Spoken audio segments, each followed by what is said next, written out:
политички калкулации и комбинаторики во пресред на парламентарните избори. Европски фронт наспроти Европски сојуз. Кои со какви идеи и програми ќе излезе на престојните парламентарни избори? Од 2013 до 2021 имавме серија на изборни циклуси. Во ова издание на Тренинг соговорник и гостин ќе биде Андреа Стојковски, извршен директор на Преспа институтот. Господин Стојковски, дали фактот што сега парламентарните и председателски се во речиси идентичен термин, всушност ќе биде дополнителен мотив кај граѓаните да излезат и да гласаат? Граѓаните вообичаено излегуваат и гласаат на парламентарни избори и претпоставувам дека тоа е мотивот зашто се поврзуваат парламентарните со претседателските избори во вториот круг на претседателските, за да има поголем мотив кај поголем дел од граѓаните да излезат и да гласаат на претседателските во вториот круг и на парламентарните избори.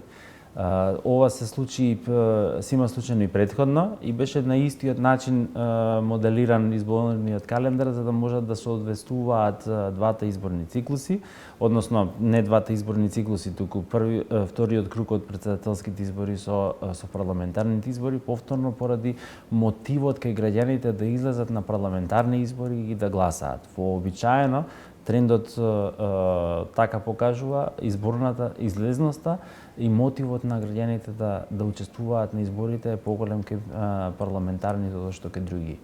Зошто кај граѓаните има или што всушност граѓаните на овие избори би ги мотивирало да излезат и да гласаат? Ова е многу тешко прашање. Ако се движам по она што сме го правеле како истражување пред непол месец, малку повеќе од еден месец практично, неколку дена, она што ние истражуваме во главном односи со други држави надворешна и безбедносна политика, за 70% од граѓаните членството во Европската Унија е единствена опција за државава. Нормално тоа е и најдобрата опција за државава. Така би можело да се толкува овој одговор. Она што е исто така интересно од тоа истражување, кога ги прашавме зошто е најдобра опција за државата членството во Европската Унија, најдобар дел од граѓаните, мнозинство од нив, прв избор го покажуваат економскиот развој и нови работни места. Па потоа зборуваат за владење на правото, па за почитување на човековите права, па на крај зборуваат за транспарентност и борба против корупцијата. Тоа се првите 4 карактеристики зошто сметаат дека ЕУ треба да биде нашата најдобра опција. Ако тоа го пренесам на избори, веројатно економијата почнува да станува многу повеќе прашање на одлучување на парламентарни избори, иако не можам да кажам дека таков беше случајот 2016 година, не можам да кажам дека бевме во таква фаза дојдени во 2020 година. Најчесто електоратот гласа за партија, а не за кандидат. Тоа го покажуваат сите статистики. Дали во случајот со претседателските избори таков ќе биде односот на избирачите? Дури и кај претседателските избори, кога ги гледавме низ призмата на излезност, на однесување на добиени гласови, постапување на гласачите и демографски карактеристики на населени места на политички партии, главно гласачите одлучуваат за политичката партија. Многу мало влијание има улогата на личноста на кандидатот. Се уште се држиме во таква некаква блоковска поставеност. Што не очекува после изборите? И каква слика ќе добиеме постизборна? Треба да се има во предвид и времето во кое што се прави самата анкета, колку е близу или колку е далеко од изборите. Она што треба да се земе како добар индикатор веројатно е пропорцијата на гласовите помеѓу политичките партии, бидејќи тоа горе-долу се задржува. Сега има такви кои што зборуваат кредибилни истражувања и институти и помалку кредибилни, ама за тоа веројатно не сум меродавен да ценам. На пат до нова влада, дали е време за проветрување на политичката сцена?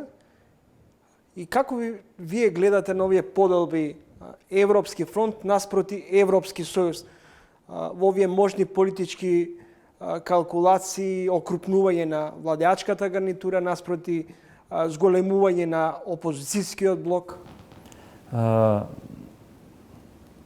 Мора да бидеме и тука до некаде предпазливи, ако само ги читаме изјавите и како настапуваат политичарите, тогаш сите се многу проевропски определени или многу прозападно определени. За разлика од политичките елити, граѓаните размислуваат на поинаков начин. Например, пред малку зборувавме за односот на политичките партии визави прашањето за пристапување во ЕУ. Она што можевме да го забележиме од нашето истражување во декември завршено беше дека голем контингент на гласачи на ВМРО ДПМН, например, не чувствуваат дека партијата треба во никаков случај да го промени својот став во однос на уставните амандмани, без оглед кога тие ќе се случуваат. Тоа ги става во незавидна ситуација партијата и партиското раководство да постапуваат или да зборуваат на определен начин. Тоа е последица на наративот кој што го граделе долго време, меѓутоа во овој момент освен начално застапување за проевропски, за европска Македонија или за пристапување во членство во Унијата, немојте да очекувате дека ќе добиете поинакво искажување или дополнување на тоа како гледаат дека државава ќе стане членка на Европската Унија. Во таа смисла, окрупнувањето на политичките блокови е исто така, или формирање на некакви политички блокови исто така може да ја олесни работата, ќе олесни работата на гласачите. Меѓутоа,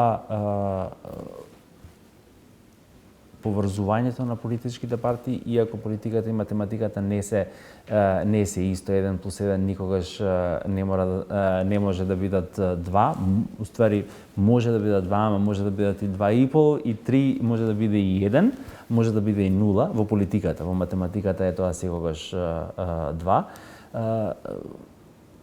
Ако се знаат да се пратат вистинските пораки, ако се ангажираат гласачите со добро објаснување, со добра комуникација, мислам дека може многу да се промени состојбата. ВМРО ДПМН е убедена дека ќе има убедлива победа на предстојните парламентарни, а е сигурна дури и дека нивниот кандидат за претседател кој да е ќе победи и за иден шеф на државата. Од друга страна, лидерот на СДСМ и довчерашен премиер Ковачевски најавува дека повторно ќе биде мандатар за состав на идната влада по изборите. Кои се вашите лични проценки? Па добро, јас не правев лични проценки. Гледавме во институтот малку подалеку. Ги гледавме изборните циклуси во последните 10 години. Од 2013 година до 2021 година ги гледавме сите изборни циклуси. Ги исклучивме гласањата за градоначалници, затоа што не покажуваат многу, меѓутоа ги задржавме претседателските избори затоа што анализиравме блоковско организирање на изборите во 2024 година. Од она што можевме да го видиме е дека еден од блоковите или ајде вака, ВМРО ДПМН точно е дека успеал да обезбеди поголем квантум на гласови на локалните избори 2021 година. Меѓутоа, не можеме да забележиме дека тој квантум на гласови може да порасне премногу во 2024 година. Зошто го кажувам ова? Затоа што на сите работи кои што се случуваат на моментот дека ВМРО-ДПМН е опозиција, дека последната промена на власт се случи 2017 година, значи должината на периодот на владење, мислам дека не покажа капацитет за раст на политичката коалиција. И во таа смисла организирањето на проевропски фронт или на Европски сојуз може да ја промени работата многу. Земавме во предвид каква е демографијата на политичките партии. Затоа што зедовме податоци кои што се направени од постојни анкети, гледавме, крос-референциравме податоци, демографски одговори и така натаму. Ги гледавме и ги потврдувавме истите податоци со пописните податоци по населени места и демографијата на населените места. Да видиме колку тие коинцидираат. Потоа зедовме, обработувавме податоци за излезност и тоа излезност просечна на национално ниво, меѓутоа излезност која што подоцна ја анализиравме до ниво на гласачко место.